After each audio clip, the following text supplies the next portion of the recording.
All right, well, we're back taking a look at another one of the TMNT and Masters of the Universe crossovers, the Turtles of Grayskull. This is, again, continuing with the Target exclusive series. We looked at the mouse draw, trap draw figure, and now the second one in the series on our way to Metal Bato, as we're building him out, is going to be this Sla'ker, as it's called. And it's a mixture of Slash and Faker.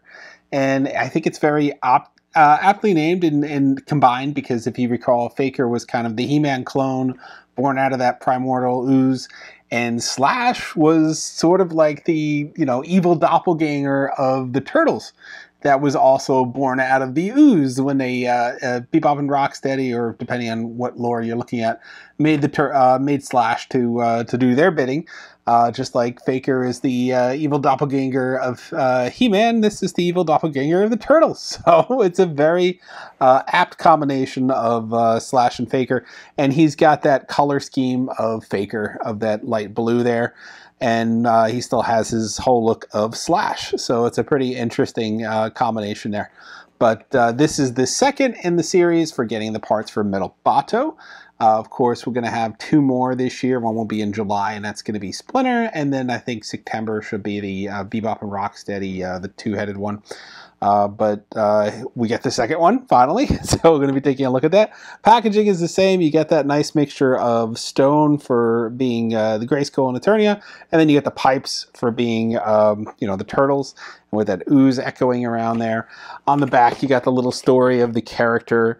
And then you're going to have Shredder and Skeletor as the lead bad guys here combining out.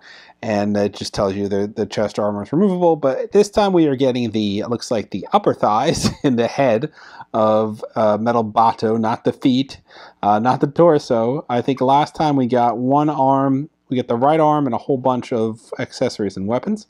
So I imagine the other two will have torso and feet and then the left arm. So 2 of 4.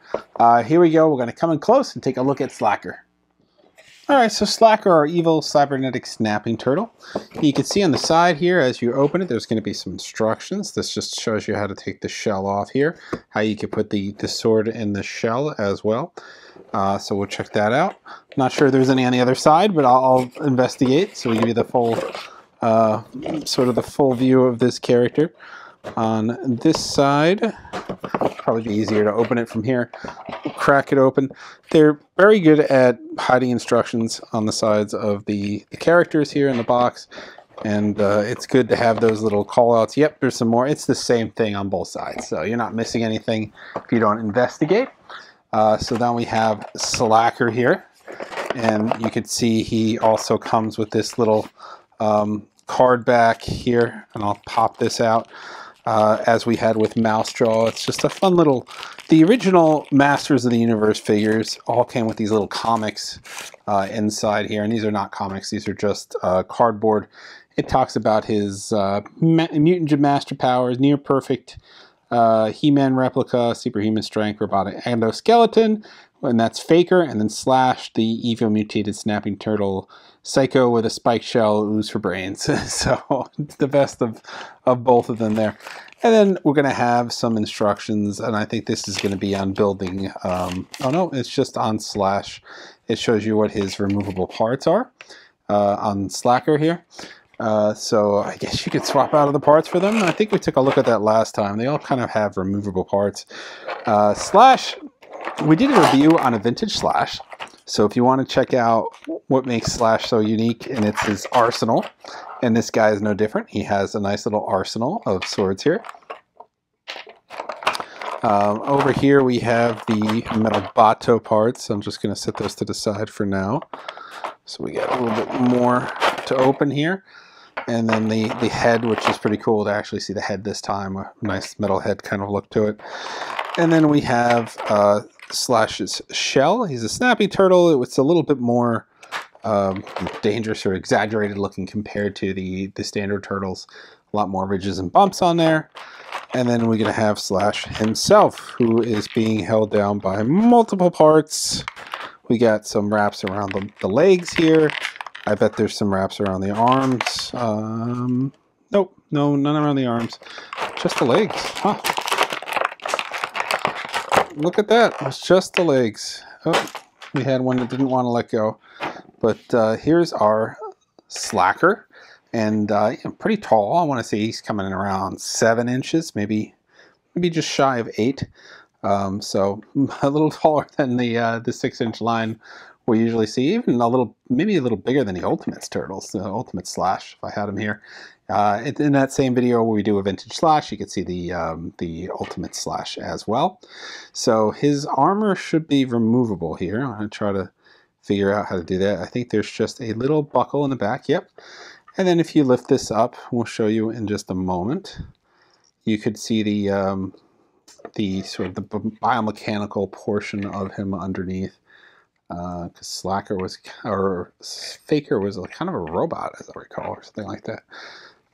So you could see underneath here. Oh, geez, this is not easy to get off. But you could see the dials for the. I'll pivot this around. Maybe that will help. The dials that are on his chest are actually like little pizzas instead of. Here, see if you can see that. Little pizzas instead of robotic dials or anything like that. So it's a fun little detail. I'm not quite sure how to get this off as they show you in the picture. Maybe it disconnects at the waistband. Yeah, they do show you on the box, but it's just not. It's not very intuitive. I'm going to take it at its word that it does it, but I don't see how to separate the band itself around the waist, just the top. So I want to say it's lying a little bit. So we'll connect this back in. I mean, these guys generally, although they're really jacked up, they often don't go without their armor. So we have his chest armor there with the slash in it, and we have his shell here.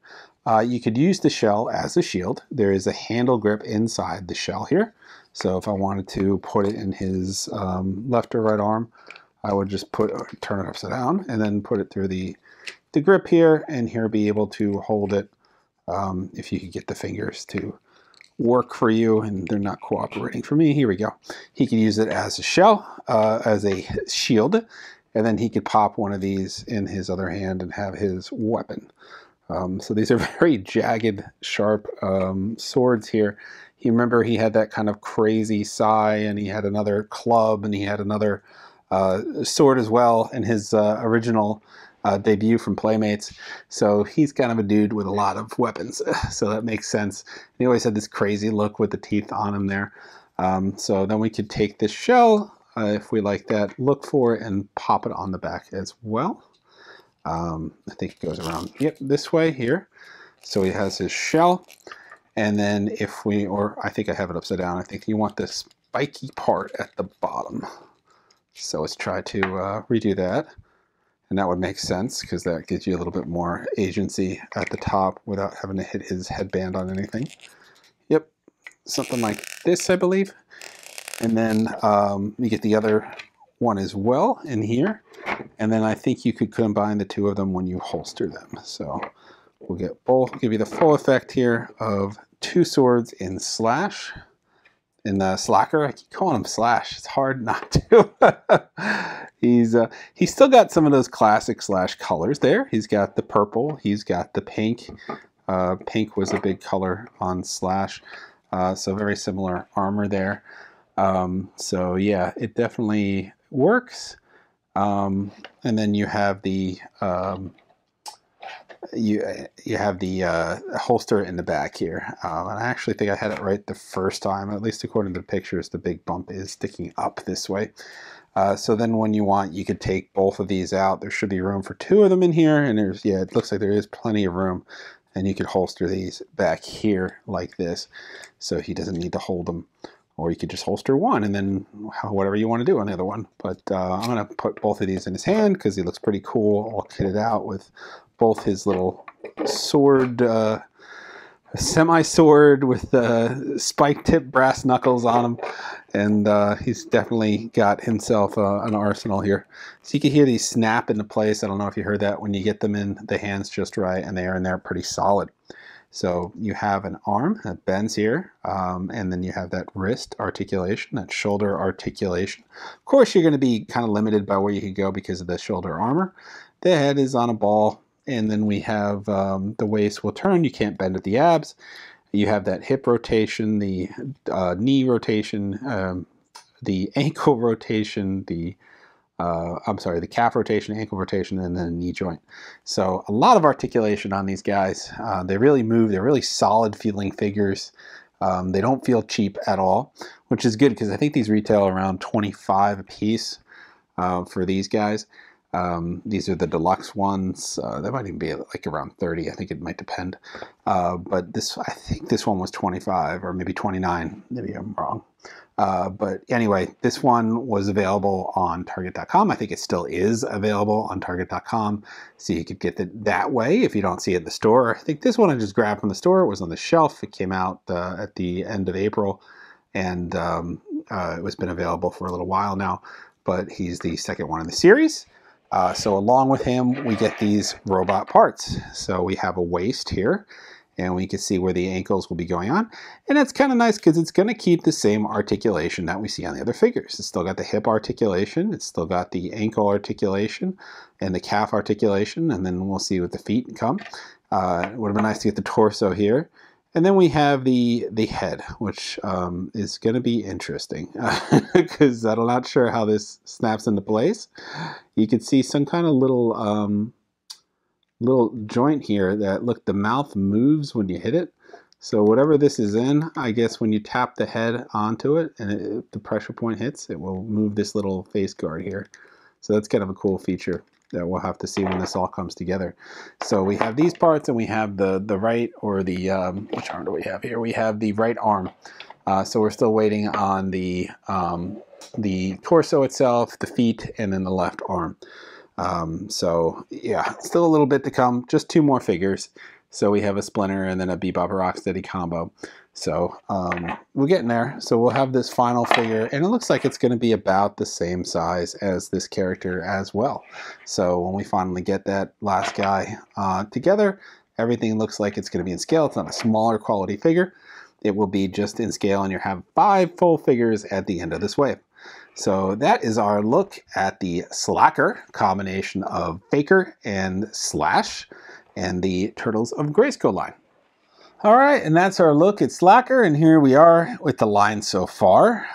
This one is definitely much more Turtles looking than the last one. This one was primarily Trapjaw with the Mauser switch up on it for the arm. And the Sla'ker is primarily Slash with the sort of color scheme and body proportions of Faker. So yeah, different. And the next one is going to be mostly Splinter. So we'll have a very Splinter, and then the Bebop and Rocksteady is another good mix. So here's all our parts we have for Metal Bato. We have the head, the legs. We have the right arm, which has some of these different portions that I think fit the back of the turtle shell, as well as the arms here. And then this little alternative hand nub. I'm not really sure what this does. I think what it will do is replace the hand here, and then you could put any of the attachments you want in it. So if you want to display this is the arm instead of the hand with a weapon holding hand arm, it just gives you another dimension to do that. So one of those will come with each of the arms. So unclear what is coming with Splinter, but at this point, here we are in the line. And then we have the next 2. Now there are other figures out there. There's the Turtles themselves. There's Shredder. There's Skeletor. There are other figures out there. Casey Jones Man-at-Arms that are part of the Turtles of Grayskull line. That these are just the deluxe figures. These are the Target exclusive deluxe, come in a much larger box, much bigger packaging, have more accessories, and have parts of this Build-A-Figure series. So this Build-A-Figure series is only available at Target. You can get them in store or online, so they have plenty of both of these guys still, so you can still get them. And as we get through the next 2 in the line, I think since Splinter, it looks like, is coming out in July, my guess would be we're going to wait until September before we get the last Bebop Steady or whatever it's called. But that will be the end, probably the end of summer. So it's taking a while to build these out. I know somehow other collectors already have them. I don't know if it's because they're distributed in different countries ahead at a different schedule, or just not an exclusive, available more widely. You see that happen all the time with GameStop and other countries as well. But not the case here. We're just waiting to get them. So we have another couple months before we see the Splinter one. So stay tuned. I will definitely make sure we cover that on this channel. We're going to get all 4 eventually and have the metal bottle build out.